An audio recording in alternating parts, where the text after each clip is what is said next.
Aéroport Félix Houphouët-Boigny d'Abidjan-Port-Bouët. Mardi 14 mars 2023, 19h20. Le porteur de la compagnie nationale, affrété pour la 5e rotation retour de Tunisie, achève son atterrissage. À bord, 153 Ivoiriens, pris fin février dernier dans la tourmente des violences anti-migrants subsahariens. Au pied de l'échelle de coupé pour le traditionnel Aqaba au bercail, le ministre délégué aux Affaires étrangères.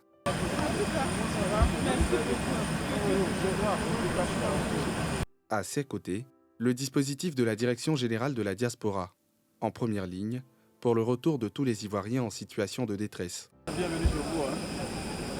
Sur les lieux, le contingent de la dernière rotation laisse éclater son soulagement. Merci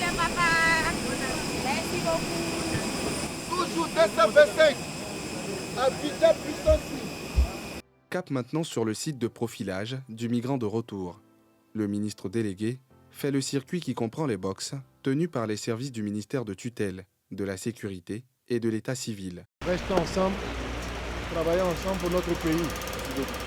À terme, l'ex-représentant permanent de la Côte d'Ivoire auprès de l'Organisation des Nations Unies à New York fait des précisions sur les rotations effectuées à ce jour et rassure ceux qui, au nombre de 2600, se sont inscrits pour regagner la mère patrie. Les semaines passées, la situation en Tunis était très tendue.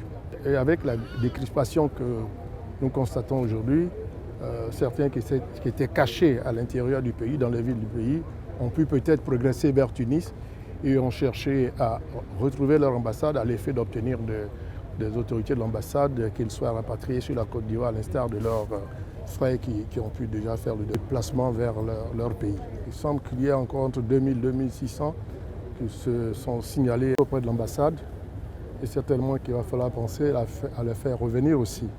Le gouvernement va viser certainement dans les prochains jours, mais pour l'heure, au nom du président de la République, au nom du gouvernement, nous sommes venus souhaiter la bienvenue, le bon retour au bercail à nos frères.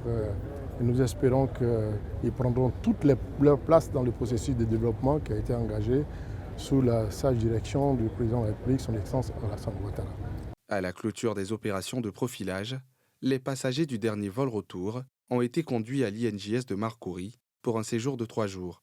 Un temps de repos et de projection sur les activités à mener pour leur réintégration socio-économique.